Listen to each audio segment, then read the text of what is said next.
The truth is a funny thing because it's possible to be honest and still be wrong. Just because you're honest doesn't mean you're right. So that's going to be one of the focuses for today's show, and can't ignore gender-based violence. It is a topic that we can't escape because it seems to be one of the big narratives as far as the relationship between men and women are concerned, especially in SA. So please do stay tuned. Peace. Welcome. This is See Why It Matters. Welcome. This is See Why It Matters. Please enjoy your stay as we converse for change. Welcome. This is See Why It Matters. This is See Why It Matters.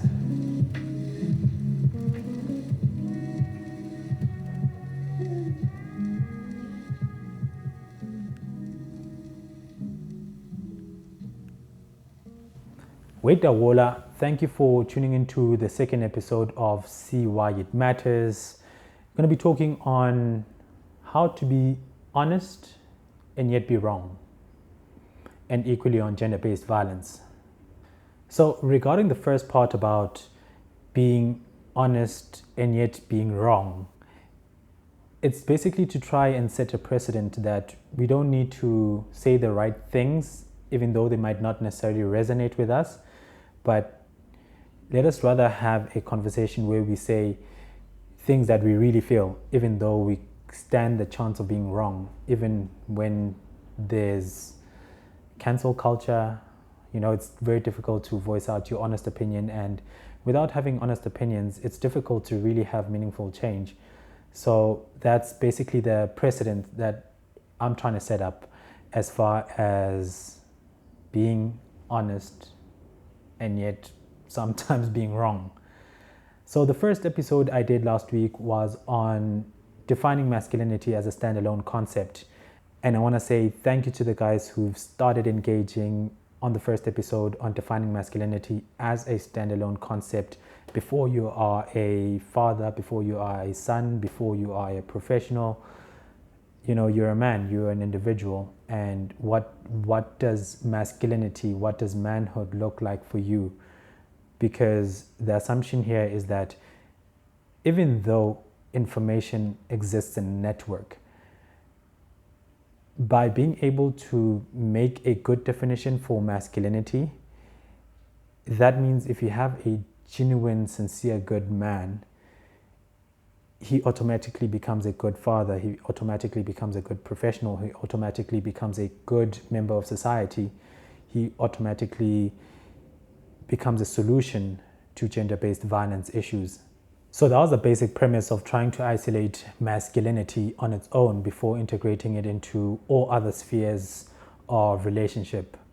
So thank you to the guys who've been engaging on social media, and I really want to read some of the comments that came through from the previous episode. And what is really cool, before I even dive into the comments, is that with those engagements, it forms my perspective, which not only exists as in this platform alone, but in all the other platforms where I do get to engage and talk with other people, and other platforms where I do get an invite. So shout out to Rejoice, something that is going to be coming soon, which I'm going to talk about as far as platforms that I'm going to be engaging on. So thank you guys for the engagement. Thank you for seeing meaning in having a male-driven conversation about men, for men, by men, or gents. So comments from defining masculinity as a standalone concept. Let's start on Instagram. So just gonna read a couple of these comments. My boy CSM, Calvin. So his comment was on, to define masculinity, I'd break it down to courage and being principled. As a man, you must have courage and have a set of principles to live by.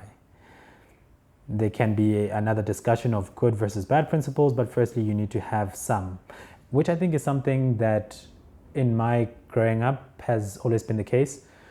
That, when we talk about, this is a man, this is a man's man, there is an ideal of being principled, of being grounded, And courage also talks to daring to do something new, how we've trailblazed a lot of things, and we might even have to have the courage to empower women way beyond where we thought we need to, even the things that are uncomfortable to do.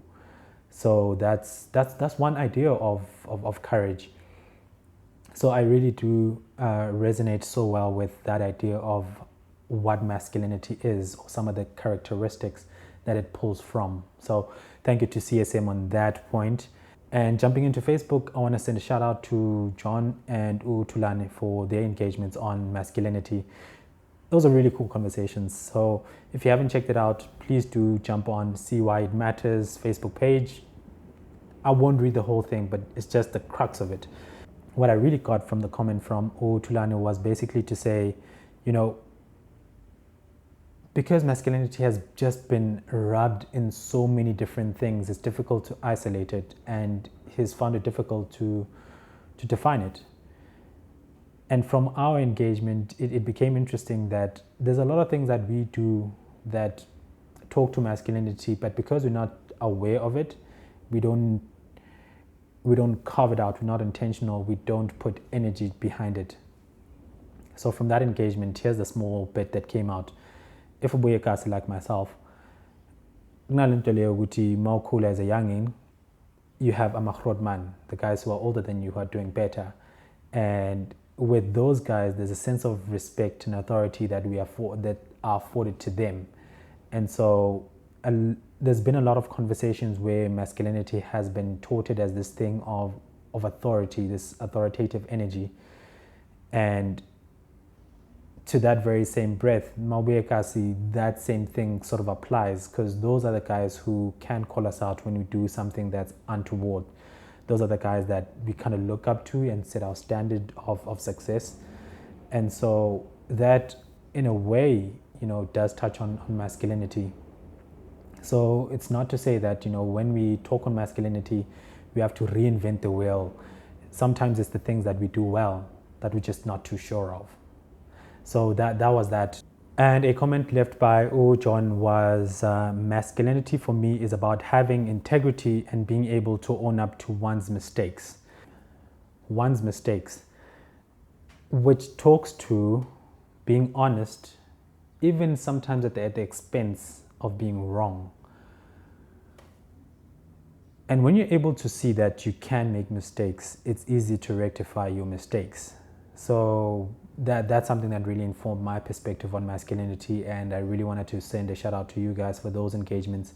Please do jump on and send your ideas of masculinity. That conversation is not set in stone. We're still learning more. We're still diving more into what masculinity is and how we can define it on our own terms. So thank you to the guys who've taken on the call to say, you know what, let's have a conversation about men, by men, for men.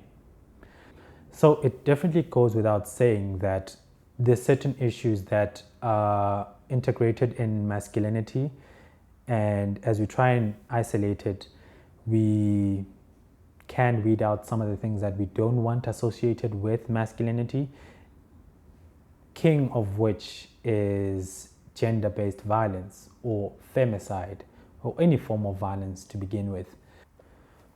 So it goes without saying that as we try and define masculinity on our own terms, we have to recognize the good things that we have and equally some of the bad things that we have. And so one of the things that I picked up from this here bad boy, Becoming Men, Black Masculinities in a South African Township, is how it's easy to mistake masculinity with violence.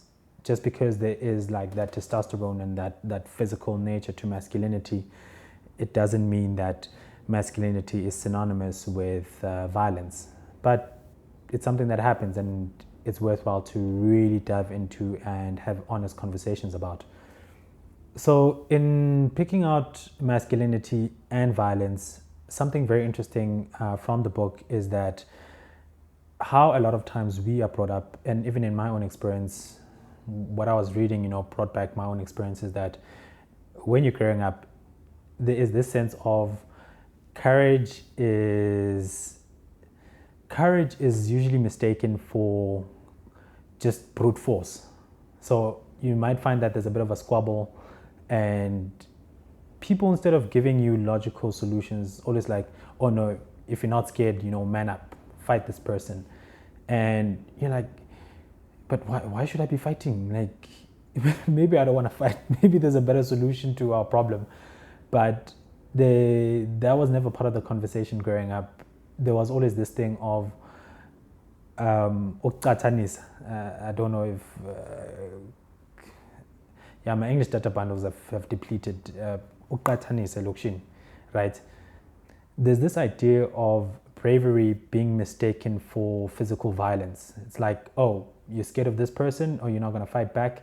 So like if you grew up in Lokshin and someone starts off something, you have to stand up for it, Even though you can see that your ass is going to be handed to you, you got to stand up and man up, so to say. So, that's one thing that we grew up with as boys, that we have to show bravery in the form of a lot of times violence. And so in a way, we tend to take on violence way a lot easier. And so when you look at the big stats that people always talk about, which want to get right. So these are stats from 2017, 2018. This is from Africa Check. So I do trust that these stats are correct. So when looking at murder victims in SA, based on age and sex or gender, in a total of about 20,336 murders, 16,421 were men and 2,930 were women. So it does look like women are not being killed at the same rate as men. But interestingly is that men are victims of crime from other men. And then equally, there is crime from men to women. So equally, there's just men who are perpetrators on either side, whichever way you look at it. But what I want to dive into is, not only is it just about the stats, because when you're looking at about 16,000 versus 2,000, it just kind of looks like we're not killing women that much. Come on, guys, you're just being dramatic. But murder is murder, crime is crime, but looking beyond the stats, there's still a morality issue that we are facing. A lot of times I think we can understand the idea that the betrayal that comes from those closest to you hurts way a lot more than the betrayal from people outside. So how much more in an intimate relationship where someone trusts you to protect them? There's that long-lasting trauma that you create for the woman that you beat up, and even worse when there are other people around them, especially when they can't really help the situation. When there are kids who can't help, you are not only damaging the body of the woman that you're hitting, but you're damaging the mind of the spectators, so to say.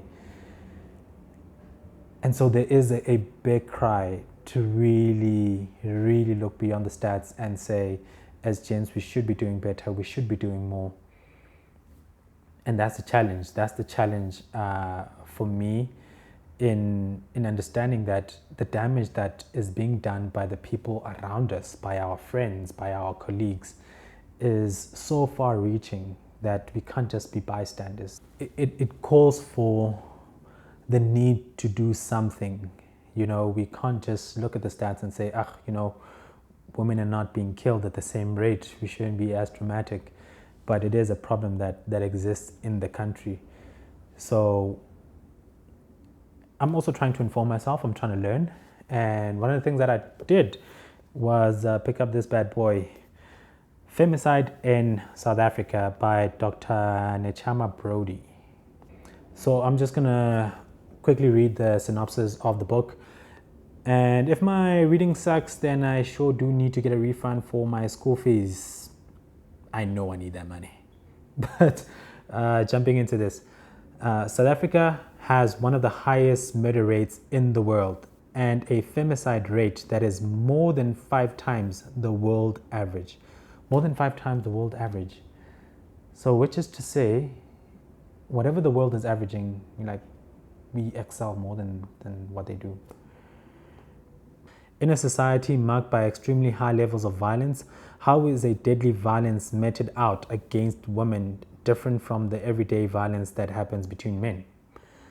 In this groundbreaking book, best-selling author and journalist Dr. Nechama Brody looks at the story of femicide in South Africa over the past 40 years, from the intimate partner killings and witch hunts to elderly murders and the brutal rapes and murders of black lesbians.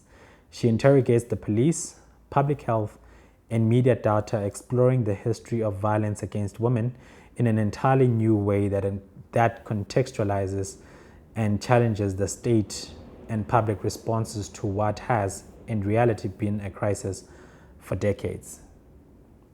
So a problem that has existed for the longest time, and because we do have media now, it seems like it's getting the spotlight. And what we can do with that is not just complain about it or be bystanders. Maybe we should be the ones who actually change the narrative. And equally, what is cool about this book, as I just did a small glance at it, I think there are solutions, packed in the conclusion of the book. And this is not to say this is going to be the panacea for all the problems that we have, but I do believe that every solution helps. Every solution gets us to the bigger thing that we desire, which is peace, I would assume.